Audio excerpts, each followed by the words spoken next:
Hi, ladies and gentlemen. My name is Felix. I have some.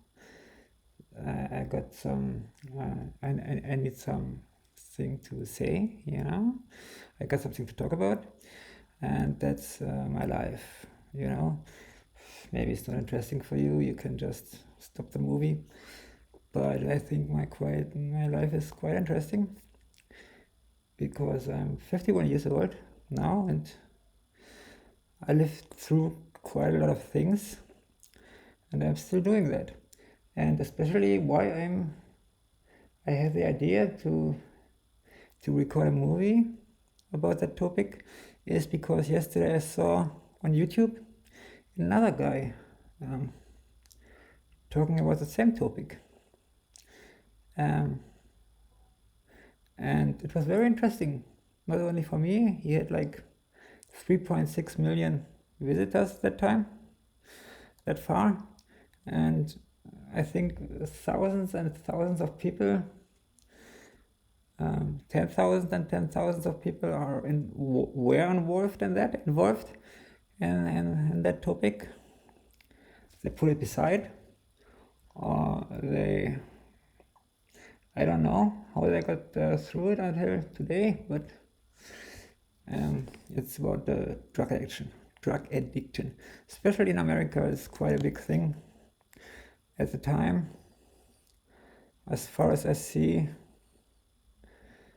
But it's not just now a big thing. It's a big thing since I'm alive. I'm born in West Berlin.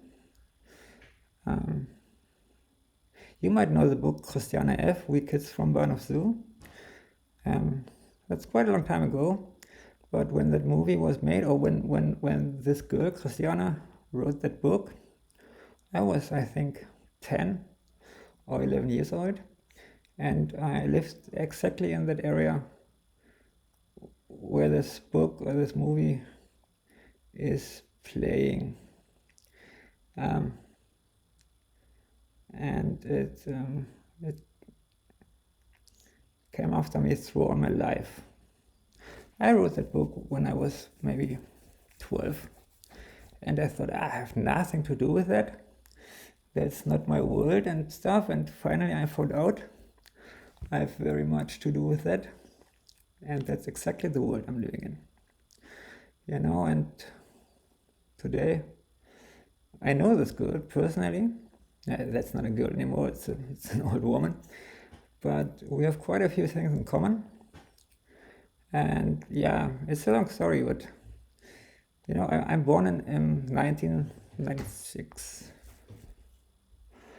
And 96, yeah, in West Berlin. At that time, there was a wall between my city. It was, East Berlin, West Berlin. That's not anymore, but at that time, there was a wall.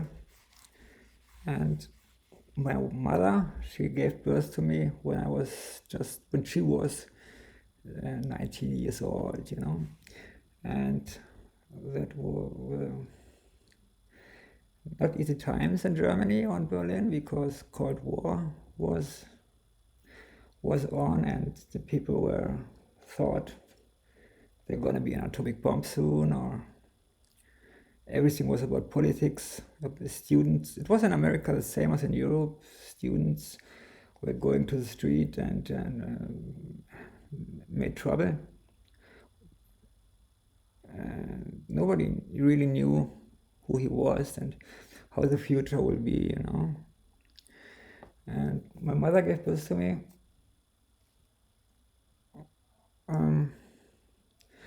And she was a hippie, She was a hippie back then, 19 years old, and I was a little baby. She had to get me through, and she did, obviously.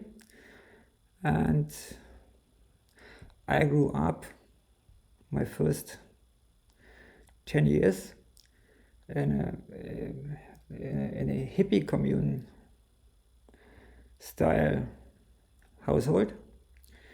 We were living like five or six kids in one apartment with 6 or 7 relevants or older people, my mother beside. And they were all smoking marijuana and that stuff, and studying and talking about Mao Zedong and Karl Marx, and yeah, that was a time back then. And my mother, she's quite intellectual. She studied and she was thinking about, she was focused on her life and to get me through it and all that. And yeah, it was quite, my child time was, it was beautiful, because I had no borders, and I was able to do what I wanted. We went every year for 2 months, 3 months into vacation to Greece. We were sleeping on the beach, no hotel, no nothing. There was nothing back then. In 69 or in 70 and 75, there was nothing in Greece. There were no tourists, not much, just a few hippies hanging around, and I was a little boy, like 6 years old.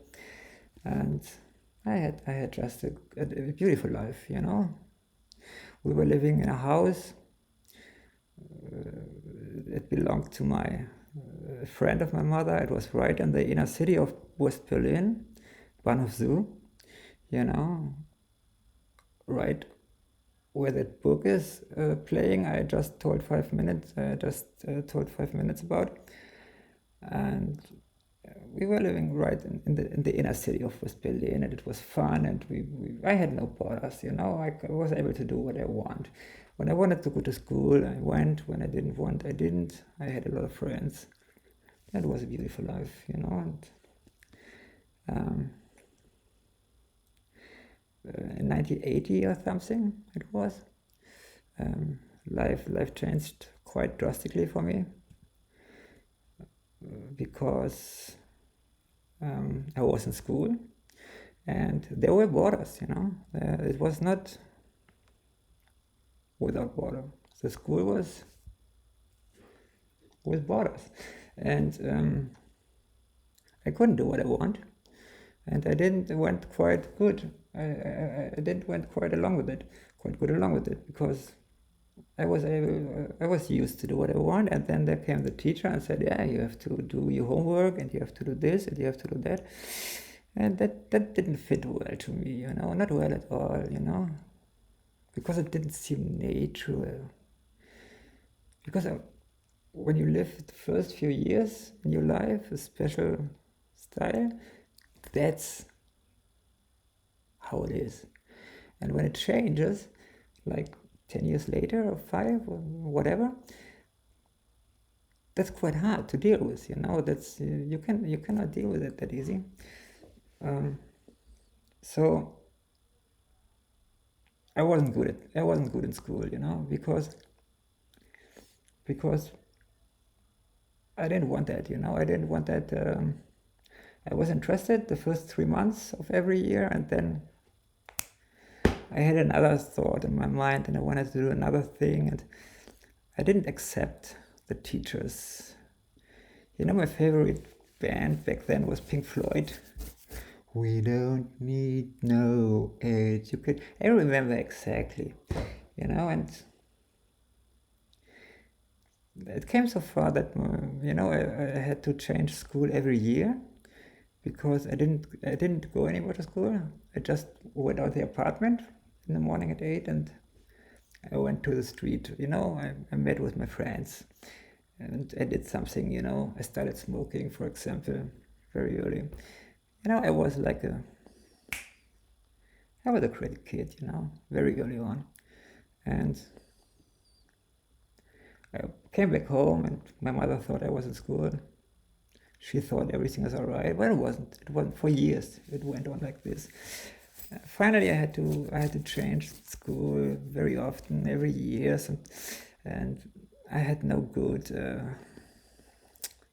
notes, or how you call it, I wasn't good, because I didn't want to be good, I thought life is forever, and school for what, you know? I want to learn for myself. Don't want to learn for the teachers. Ah, very dangerous thoughts. And when I was I smoked my first joint. My mother brought me to parties with her. She was alone. I had no father really. My father was gone. He was an actor. He was living his full life as an alcoholic. And I was with my mother alone and her friends actually. And she brought me everywhere, when she went out at night, and she just I was just there. And yeah, how it was, they were smoking pot and drinking, and I remember exactly when I was maybe 10 or 9. I took a bottle of wine, and at the party of my mother's friend, from my mother's friend, I took the bottle of wine and I brought it to a small room, and that I drank the whole bottle. Quite unusual, for 9 years old. And one time I remember they were smoking a joint, and I was sitting right inside that right between them, and they they gave me the joint, and the marijuana cigarette, and I smoked it, like it was always like this. This was when I was 10, and so I didn't really found the border. I was borderless. It's like the book, the man who never was young, you know, and whatever. Um, then, when I was 12 years old, was something I didn't want to live anymore with my mother, because I thought it was boring, and she's too tough with me, and I don't want that, and I wanted to live wherever, but not with my mom anymore. And so finally I run away. And the first time I remember exactly, my mother had a small gun, and I took that gun and run away just with that gun, some pants, and yeah. The next day they found me, brought me back to her, and finally, yeah, the bigger thing I remember is when I met a friend back then. I met a friend, and he was a punk rocker. It was in 1982, 1983. He had big Irokees, and leather jacket with all this stuff, and punk rock. And I thought, wow, man, that's me. That's my life. Punk rock. Fuck the world. You know, we don't need you motherfuckers. And that was me. And if I straight away went to the toilet downstairs in that school where I met him, and I got a haircut. I got a Mohican. As a 12-year-old, I got my first Mohican, and I ripped my clothes off, and I painted on them, like Sex Pistols, and all the punk bands that were big at that time here in Germany and in England, actually. Yeah, in America too, adolescents and stuff, and yeah, and I was a punk rocker. I was a runaway punk rocker. We had a lot of squads back then in West Berlin and Kreuzberg, and it was not far from where my mother lived actually, and I went there and lived with those who were all older than me, much older, with all those punk rockers in a squad. I took LSD and smoked joint and drank a lot, and just did bullshit, just it was actually a good time, I think, but what was not good for the rest of my life actually. But back then I felt good. I felt that's how it has to be. That's how, yeah, that's how the world has to be. And I was, when I wanted some money, I was begging on the street, like, hey, you have some coins for me? Very young, and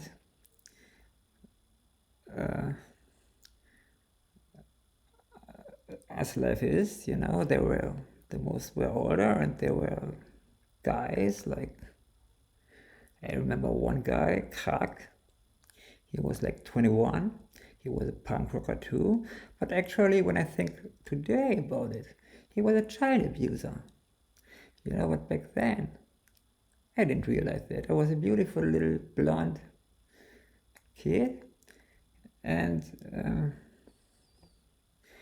he was horny, he wanted to fuck me, and he was a predator, you know. But I know that today, but back then I didn't realize that. I only thought, wow, that's an older guy who takes care of me, and he actually didn't touch me. Not right away.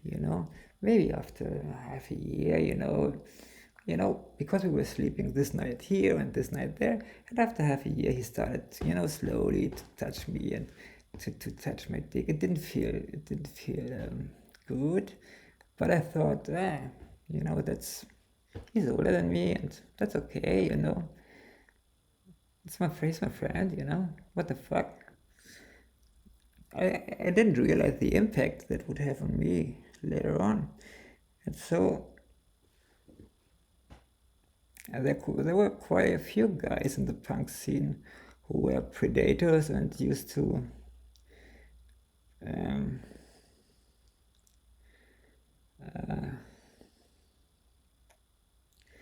used to go on street kids,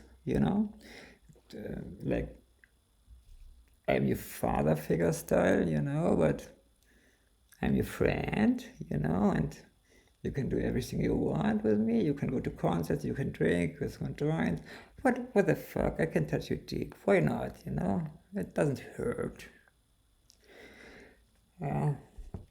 So I had quite a few experiences like that. I maybe talk later about it. That's not that important now. But there was a day when I was sitting on the street and was, asking people for money, and there came a girl around, and she gave me a little, a little paper like that, and there was written a lot of stuff on it, and it was like the Indiana commune. It was about a house she lived in where like a kite. It wasn't.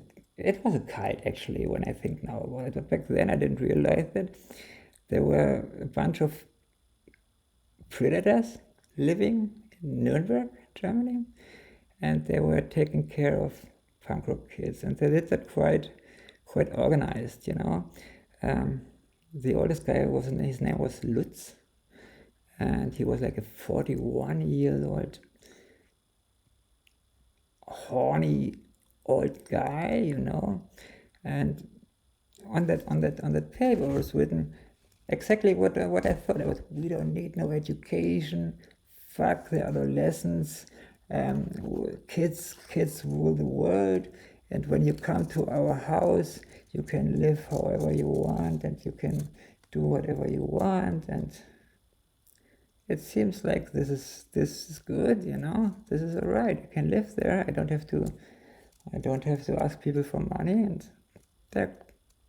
So I went with that girl to the Autobahn, and we hitchhiked to Nuremberg together, and yeah, I finally got in that house with those people, and I found out those were all homosexuals, and they were just wanted there were a bunch of kids, and a bunch of adolescents, and it was not right stuff.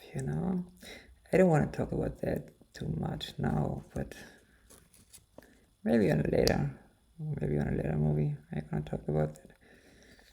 Yeah, but after maybe 2 weeks or so, you know, I ran away because they really wanted to touch me, and I didn't want that. I always was like, wow, no, no, no, not today. I don't want that. And I ran away with another guy. We hitchhiked back to Berlin. You must think I was 13 years old back then. What I talk about. Um, we hitchhiked back to Berlin, West Berlin, and yeah, I was a punk rocker until I was like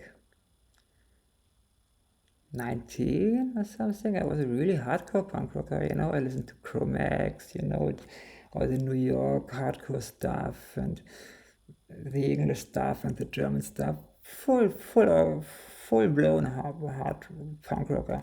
I'm still a punk rocker. But back then, I didn't realize the impact. So on.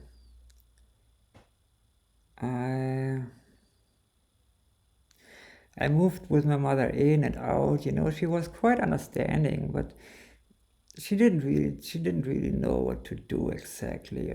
She was, I don't know how to say it. She wanted to get me grow up, but she didn't know how to do it. She did her best, but she was a lone mother. And she had to take care of all the money and everything, and I didn't make it easy for her, I think. And yeah, I stopped school when I was 14, completely. She tried to get me in a few programs, but I always broke up with them.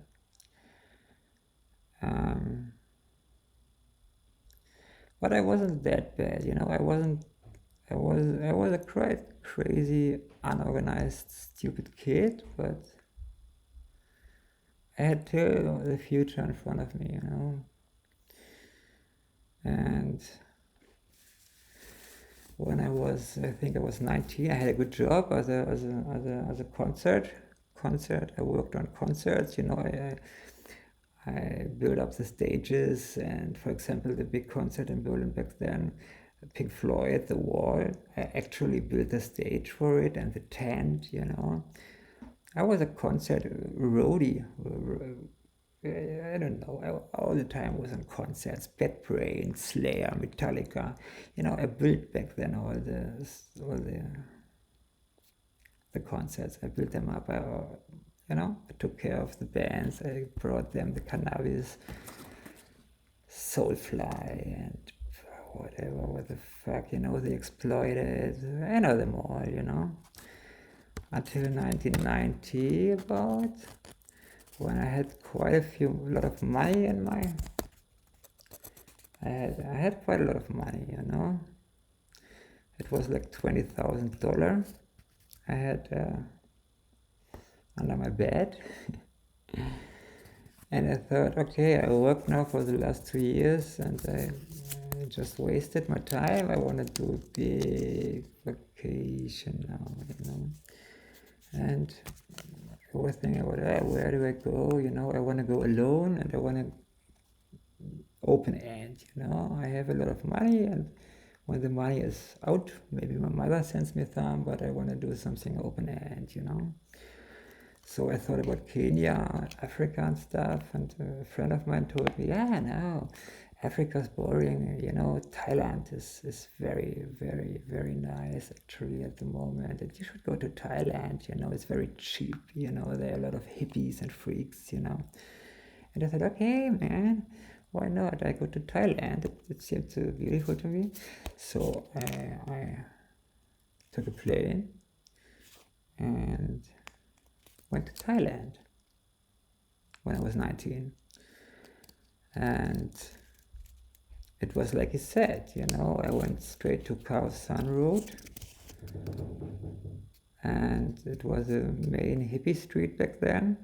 It was very different than today. Thailand was just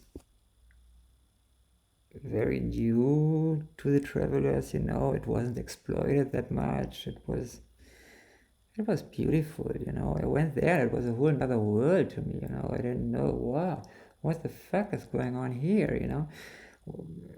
This, all the Thai girls came to me, hey. I mean, I was a 19 years old kid, you know. I liked that when all the girls come to you, and they were actually prostitutes when I think about that now, you know. But then I didn't realize that really. I knew maybe they're prostitutes, but they still like me, you know, because I'm younger than the fat American guys over there, you know. So I went along with it, and I had just a nice time. And after a while, I met a guy. His name was Stefan. I still was alone. I thought, that's paradise. I'm in paradise here. And I wanted to go on another island. I was on Koh Phi Phi, and I wanted to go to Khao San, you know,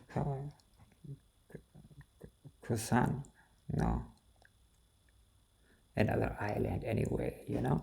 And I took a ferry, and on that ferry there were only Thai people, you know, no tourists, not at all, nothing. But one guy, he was blonde too, and I heard him talking, or I saw something written on his rock backpack. He was a Swiss guy, you know, Stefan. He was actually a little bit older than me, 24, I think, or 28 maybe. I was 19. And I straight away asked him, hey, you know, where you go? You know, you go to the same island as I do.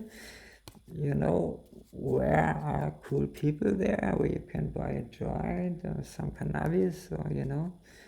And he said, yeah, come with me. We just befriended, you know, straight away. And he said, yeah, come with me. My friends I'm living here since half a year. And I only went to Malaysia to the border to renew my passport, my visa. And I said, okay, it's better than alone. He knows, he lives there since half a year. He knows the people. So I was happy. I went with him, and when we went off the ferry, there were actually two motorbikes coming with two friends of him. And on one of the two motorbikes, there was a place. You know, they only picked up him, but there were two people. And he said, yeah, we can bring you to our place, you know. And these were actually two other Swiss guys. One had a Hare Krishna, you know, like a Hare Krishna, and they full-blown hippies. And it was nice, you know, palm trees and no t-shirt and all that. And I went on the motorbike, and the guy in front of me, his name was Gunther. He was totally drunk, you know, totally stoned. But I realized only when I was on the motor, when we were driving, he was completely high, you know, drunk and whatever. And wow, we were, you know, on that island, the streets we were going. And wow, I thought, man, do I survive that? And then he said, yeah, sorry, but I have to get quick. I'm getting sick, you know. He said, I'm getting sick. And I said, what, you're getting sick? How are you getting sick, you know? And he said, yeah, that's really nice white stuff here. And I thought, I remember exactly, I thought, white stuff? Is he a cocaine addict? Because white, I knew about speed cocaine. And heroin, I thought about brown, you know. And he said, like, I asked him what it's about, cocaine? What? He said, no, they have quite a few, quite very good heroin here. And I really felt in my stomach, I felt like, wow, no, I don't want that. But at the same time, I didn't want to make him not angry, but you know, I didn't want to say, hey, stop the motorbike, let's get me out of it. That's how I felt, you know. I felt like I have to get out of here, you know. I have nothing to do with heroin guys, you know. And I was doing a lot of drugs, but not heroin, because I knew, you know. But I didn't say that. I was thinking, okay, I go with him, and then I can see what's going to happening. I didn't want to be a fuck up, you know. So I said, heroin, okay, let's go then there, and come on, keep on going. And we went to, you know, guest house or something, and there were his friends, you know, and my friends from Stefan, the friend, and they were smoking heroin, you know, like in a bong.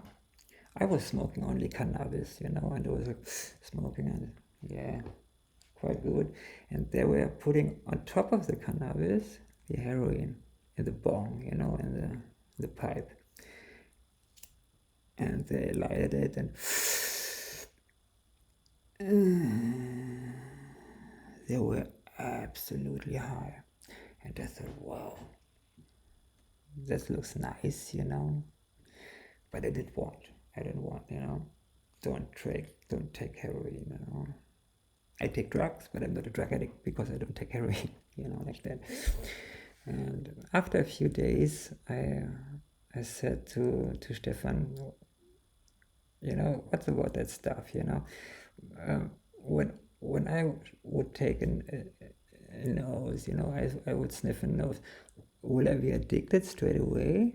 And he said, no, not after one line, after one sniff. You're not gonna be an addict. And I said, okay. And I said, okay, so just let me try it. And he said, yeah, you can try it, but I didn't tell you to do it. If you want, you can do it, but it's not my fault, you know, he said. And I said, yeah, no, it's not your fault, it's my fault. I want to try it now. I think I have it under control, you know. I'm totally under control, uncontrolled.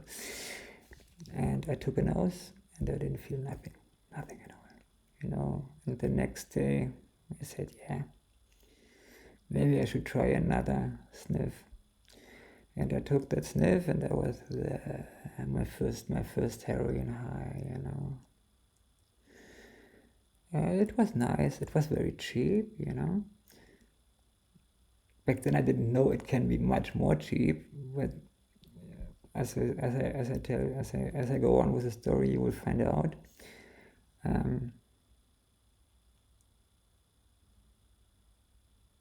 So we lived there for maybe 6 weeks, and we were smoking marijuana and heroin, and every day, you know, or one day not, but the next day it was no problem. There was enough of it, and we bought it inside the guest house from the guy at the bar, and it didn't seem to be a big thing, you know. It was just nice. I was feeling good, you know.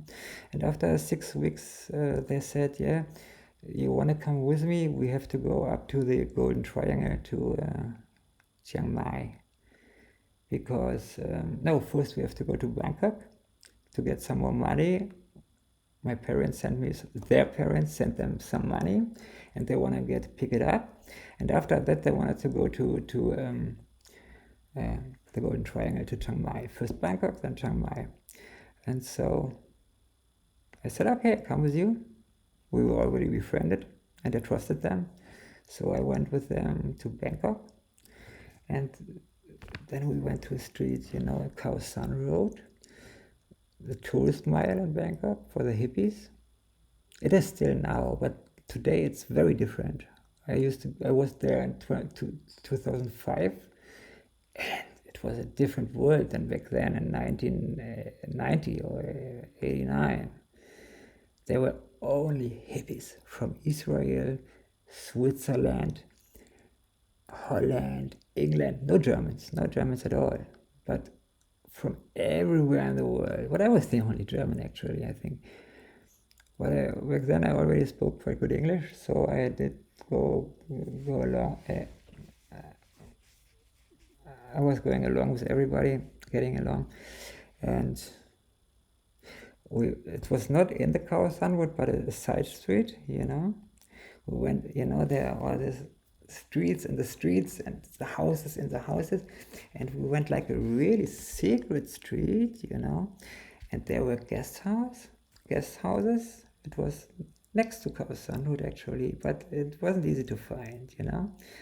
You had to go almost through a hole, and then you found another whole world, you know, full of drug addicts, full of guest houses who wanted to make money off those drug addicts somehow, you know. And I thought, wow, that's fucking freaky, man. They're fucking here, hippies, freaks on drugs, living here for years in the middle of Bangkok, and nobody finds them, and nobody realizes what's going on. And it was like another planet, you know. And I totally adapted to it, you know. I thought, this is my world, man. And then my friend, he straight away said, yeah, first we have to find some more heroin before we do everything else. And I said, well, yeah, okay. So we met some other Swiss guys, Bobby, Bob, and another name. They were from Swiss too. Full-blown drug addicts, heroin addicts, full-blown. And they were living there for years. And they were getting the money from their parents, but it was more than enough, because one bottle of heroin was like 400 baht. This is like 5 grams for $20 of 90% pure white Thai heroin. And yeah, okay, we bought some stuff and lived there for a few weeks, and then we went further up. We went to the bus and got further up to Chiang Mai. And that's where it all started. You know, I wasn't a drug addict yet, but after that, I was, you know, because I remember exactly when we came into Chiang Mai, the first day, Stefan said, yeah, the first thing we have to do is to find some more heroin, you know. I didn't really understand that, because the first thing in the morning I want to do is drink a coffee and not think about heroin, you know. But that night I woke up and wasn't feeling well, you know. I had like flu-like syndromes, you know, and I couldn't sleep, you know. And me and Stefan, we slept in the same room, yeah, in the same bed. And he couldn't sleep because I couldn't sleep, you know. And I was like, fuck. And he said, what the fuck's going on with you? I said, yeah, I'm sick. And he said, yeah, take a sniff and you will be okay. And I said, no, I'm sick. I'm not gonna take drugs now. And he said, yeah. He looked at my eyes and he said, yeah, you have to take them. You will see you feel better. And I took a sniff, and right away I felt great again. And then I realized, yeah, okay, maybe I'm addicted